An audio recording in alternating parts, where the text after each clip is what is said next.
Hey everyone, I hope you're doing well. So I just completed Mega Plus difficulty in Digimon Story Time Stranger, and I wanted to share my thoughts on the preparation that you should do if you want to also complete the Mega Plus difficulty yourself. And then I'll also share a very easy way to destroy the difficulty by taking advantage of a bug that is in the game with combo magic at the end. So in my original playthrough, I didn't really abuse combo magic because I didn't know that it worked that way. I found out after the fact that it does, so I'll share that later. But anyway, if you want to beat it the way that Bandai intended, I would recommend that you first off get a Venusmon. Um, and it goes without saying that all of your Digimon should just have their stats maxed out. That's kind of an assumption. The very most of the enemies in Mega Plus difficulty will have maxed out 9999 attack and intelligence, so their offensive stats will be maxed. So you need to have your stats be comparable in order to survive. So it goes without saying that all of your Digimon that you're going to be using should have 9999 stats. And if they don't, then you should hit the Digifarm and raise them up. It's pretty quick if you have enough money to just skip the training times. You can get their stats maxed out. I had my Chronomon here was a little bit low on the stats, but it wasn't really that big of a deal. But anyway, most of the Digimon that you're gonna have here need to have 999 stats. The other thing is that you should have at least a minimum of 2 vaccine Digimon, 2 virus Digimon, and 2 data Digimon. That way you can, whatever enemy that you have room for 2 of the strong trait, and then plus your healer. In Venusmon, I would highly recommend that you get Venusmon, because Venusmon has the AoE heal that removes stat debuffs. And then you couple that with equipment that prevents your Digimon from having stat abnormalities, and then you're pretty much solved in that department. If you want to have extra insurance, you can also bring a Marine Angemon or any other secondary healer. Would highly recommend. In my preparation, didn't know if the fights were going to grind out and to the point where I would run out of SP. So I gave Marine Angemon the SP supplement personality skill so that I could heal SP, because you can't use items on Mega Plus. So it turned out that I didn't really need to think about that. It's incredibly difficult to run out of SP before you actually win the fight. Even in the last fight of the game, I only went into Marine Angemon in the phases where I couldn't really damage the boss anyway, so I just healed back SP. But I think if I just never used Marine Angemon, it wouldn't have mattered. I think the only situation where you might run out of SP is if you're using the equipment that lets you spend 1.5 times SP. So it's not the Crimson Data one, it's the Blue Steel. If you consume double SP to deal plus 50% damage, 1.5% damage, 1.5 times damage. If you're using this, that is the only possibility I could see where you actually run the risk of running out of SP in any individual fight. So you don't really need a secondary healer, but I just had it there as a secondary support Digimon. But anyway, two vaccine, 2 virus, and 2 data Digimon, and then you just set them up with good equipment and have a Venusmon, and you basically can just kind of brute force your way through every fight in the game, because Great Embrace personality skill over healing your entire team to 19,998 HP kind of just solves the game when you have maxed out stats and you have the ability to overheal like that. There are very few fights in the game that you actually have to use strategy beyond that, and then you couple that with stat buffs and debuffs. I would highly recommend using the Agent's Cross Art skill High Field. So even though your stats are maxed 9999, stat buffs do further improve that. So even though you won't see the numerical change, my stats being maxed out, if I use Cross Art High Field, I will get a 50% boost to my damage. And then you got to factor in enemy defenses and everything like that. But it is very consistent that I've tested it out to find that if I do a normal attack without field and then I use high field, and do a normal attack, that attack does about 50% more damage. So it is worth using high field. Also, nullifying physical magic damage is good. The alternative to this is you could use break to reduce the enemy stats. That is also strong, but usually enemy stats, while valuable to reduce, I find that improving your own stats typically is better. But of course, in the final fight against Chronomon, you don't have access to any of these cross arts, so it doesn't really matter. Yeah, so that's the straightforward way. And then personality skill, you should tech out your healer to be with overprotective, so you can get access to Great Embrace to overheal. If you want to min-max this further, then I would, after getting Great Embrace, shift the personality of your healer to the one that gives increased magic resistance. I think it's a wisdom trait right here, strategic. So if you want to min-max it further, I didn't really find it necessary, but you get a free 10% magic damage resistance if you switch them to strategic, because all the other personality traits aren't really valuable for support Digimon. So strategic is the way for your support Digimon. And then for your offensive, your physical offensive, just do brave and then their personality strikes or skill. I used extra strikes because they ended up buffing it. If you have 100% bond, it does trigger quite often, and a lot of the time, especially if you're getting crits, extra strikes with the 3 bonus strikes that you get can deal an extra like 15 to 20k damage, which is like an extra turn effectively worth of damage that you're getting. So that's really nice. Brave is because Brave, the personality trait, agent skill, over in Valor, Brave, Blow, they ignore 3% defense, and then likewise for your magical attackers, you should be Astute because you'll ignore 3% of the target's spirit stat. So it's just more damage. So your caster should be Astute, your physical damage healer should be Brave, your healers should be Strategic after you give them the personality trait that they need. And that's basically all you need to do.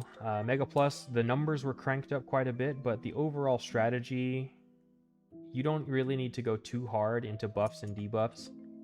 You really can just face tank. I use Chronomon because Chrono Devolution is strong, reducing their offensive stats does help quite a bit. Their offensive and defensive stats is really strong, but I actually, in about 90% of the fights, I just completely destroyed them with this Chronomon Holy Mode with his Chronos Crop ability. 110 base power, and it always hits and it nullifies unfavorable compatibility. So a lot of the time I didn't actually use very many of I didn't use my data Digimon because this guy just ignores bad compatibility anyway, and the base power on it is so high that I found myself just kind of leaning into using the Chicken Man. And then you give him acceleration boost to double his physical power here, and it basically solved a lot of the fights while also letting me do the mechanics in the fights. Another important tip is reflect. So if a boss is like charging up their attack, a lot of the time you actually can just ignore it and just continue to hit the boss anyway, because once they finish charging their main attack, when they go to do it, your allies will tell you to guard or whatever, but you can just use reflect. And if you know what type their special attack is, if it's physical or magical, you just hit reflect on your team and you can just reflect the attack straight back to the boss, and they'll just hurt themselves with their super move, which is pretty funny. I think that's a bit of an oversight, but you can use it since it's there. Okay, so that's kind of the straightforward way on to clear Mega Plus. Now, if you want to do the bug abuse way, I'll just showcase what it means. So there is a bug in the game with combo magic. The way that combo magic is supposed to work is it has a chance of activating the skill again when you use a magic attack skill. The lower the HP, the greater the chance, okay? So most of the time, when you use a magic skill, combo magic should not trigger unless you're low HP.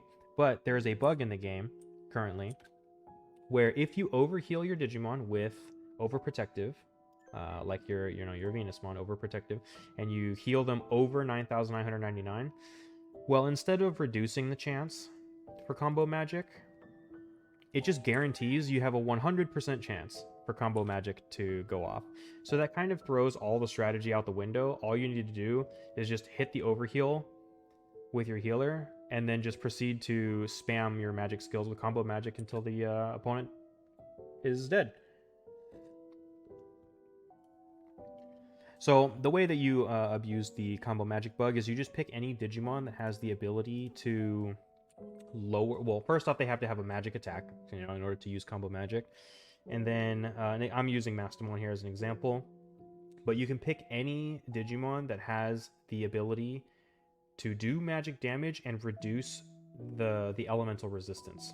So in this case here, Mastamon has a magic attack that hits for light damage, it reduces light resistance. If you combo this with combo magic, which is 100% proc chance, if you overheal them, then the first hit will reduce their magic resist, and then the second hit in combo magic will take advantage of the 100% the light damage reduction, and then do an extra 50% on top of that. And then you can stack that even more with spell boost to double your first cast. And spell boost combined with combo magic will double the follow-up hit as well. So now you're doing double damage. The first hit will put a debuff on the opponent that will increase the following hit by another 50%, and then you just kind of just lean into that. There's a big variety of Digimon that have, well, I wouldn't say big, but there are quite a few Digimon. Big ones are like Waymon, he's a ultimate level, not a mega level, but his hits all enemies, reduces water resistance. You have Sarismon, for example. I can show. You have Kentorosmon here.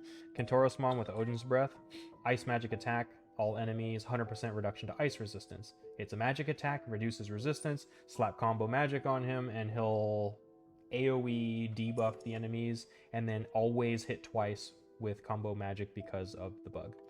So you can just do that. Yeah, Sarismon is another one. Sarismon does fire with Burning Blood Shell right here. Fire magic attack, all enemies, 100% chance to reduce fire resistance. Basically, you can pick your favorite Digimon that has a magic type attack that reduces the resistance, slap combo magic on them, and then you solve the game. Because it's just way too much damage and debuffs. And though the numbers are cranked up on Mega Plus, that effectively will just solve the entire thing. So if you're struggling to do it the normal way, you can just combo magic abuse. It's in the game. There's quite a few bugs actually that I've noticed that are in the game. Another one is like with buffs and debuffs, where if your opponent has a debuff active and then they try to buff themselves, they actually just debuff themselves further. It's really strange. It's really, really odd phenomenon. But for the most part, I really enjoyed the game mode. It was really fun. The challenge was kind of there. It did allow you to actually see all the mechanics. You don't skip mechanics. Unless you combo magic abuse, then you probably will still do so much damage that you'll skip the mechanics anyway. But yeah, overall, really fun. And if you have any questions, feel free to put it in the comments, and I'll do my best to answer them. And wish you all the best on completing your Mega Plus playthroughs. And yeah. So this is what I mean with buffs and debuffs being kind of bugged. So you can see in this clip here, Apollomon has almost maxed out all of his stats. You can see his attack stat is maxed out, but his crit rate, accuracy, speed, spirit, defense, intelligence, they're all one stage from being maxed. They're at plus 40%. And watch what happens when I use Chrono Devolution, which lowers his, let's see, 70% chance of 20% reduction to attack, defense, intelligence, and spirit, right? And I actually have my Chronomon destroy mode here with the Prankster personality skill. So this 70% chance is basically 100%. I don't know what the exact number is, but I've never seen it fail to reduce stats with Prankster. So Prankster is definitely really strong with any debuffers. But anyway, so I use Chrono Devolution, and yeah. So this Apollomon stats, just watch what happens to his attack, defense, int, and spirit. Oh, look. Attack. Oh, defense, intelligence, spirit. They went from 4 arrows up to crowns. Interesting. Interesting. Good one, Bandai. Good one.